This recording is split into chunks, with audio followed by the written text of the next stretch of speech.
করোনার পরে আবার ফেরাটা আসলে আমার জন্য সবচেয়ে চ্যালেঞ্জিং ছিল আরকি। কিশোরগঞ্জ যখন ছিলাম থিয়েটার করা হতো, একটা থিয়েটারে ঢোকা হলো। এর আগে থেকেই ভেতরে ইচ্ছা ছিল অভিনয়টা করার। ওই ডোকু ফিকশনে আমাকে বলছে যে, "তোমার একটা চরিত্রের জন্য ভাবতেছি, তুমি কি আসতে পারবা?" আমি বলছি, "ভাই আমি আসবো।" এসে শুট করে আবার চলে গেছি। থিয়েটারের লোক নিচ্ছে যে এখানে বিটিভিতে অভিনয় করার সুযোগ হবে। আপনার শুরুটা তো কিশোরগঞ্জ থেকে, রাইট? হ্যাঁ, হ্যাঁ। আপনার গ্রামের বাড়ি। আর সেখানে হচ্ছে আপনি একটা থিয়েটার করতেন। তারপরে ধীরে, ধীরে ঢাকায় এলেন। Am I right or not? Right. ওকে।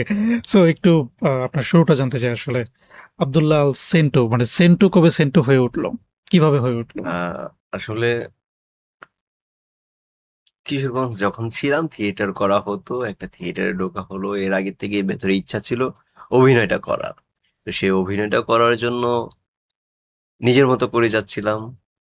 এরপরে চিন্তা হলো যে আ একটা থিয়েটারের লোক নিচ্ছে যে এখানে বিটিভিতে অভিনয় করার সুযোগ হবে। তো সেই ইচ্ছাটা জাগলো যে আচ্ছা ঠিক আছে তাহলে তো আমিও ওখানে অডিশন দিতে পারি। ওখান থেকে অডিশন দিয়ে ওই থিয়েটারে হুম, হুম।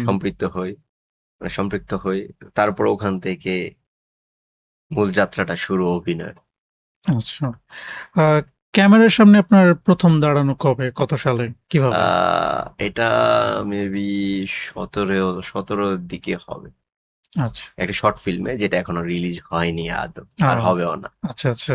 কার প্রোডাকশন ছিল? কার এটা কাজ ছিল ছিল এটা? মাসুদ আহমেদ ভাই। আচ্ছা, কেন? মানে এটা হলো না কেন? সামনে আসলো না কেন? এটা আসলে ডিরেক্টর ভালো বলতে পারবেন এবং হয়তোবা অনেক কিছু উনি পান নাই। এটার যে গল্পের অনেক কিছু তিনি সঠিকভাবে বলতে পারেন নাই বা সঠিকভাবে উনি শুটটা করতে পারেন নাই এজন্যই হয়তো।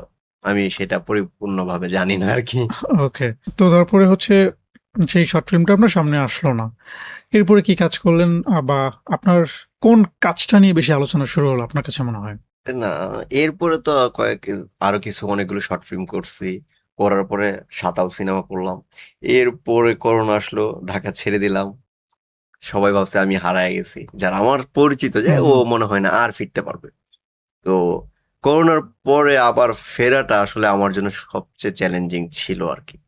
এবং আচ্ছা। অনেকেই করোনার সময় অনেক শিল্পীরা যারা হুম। established ছিল তারাও হারায়া গেছে। তো সেই জায়গা থেকে আমি ফিরছি। ফিরে আবার একটা মানে নতুনভাবে শুরু করাটা এটা খুবই চ্যালেঞ্জিং। এরপরে শুরু করার পরে মানে ওইটা করোনার পরে ফেরার ১ম উদ্দেশ্য ছিল হলো মুন্না ভাই আসলে যে মানুষটার জন্য আমার এতটা যাত্রা মানে আশা যে মানুষগুলোর জন্য। তো উনার কাছে কৃতজ্ঞ। উনি শাওকি ভাইয়ের একটা ডোকু ফিকশন করবে।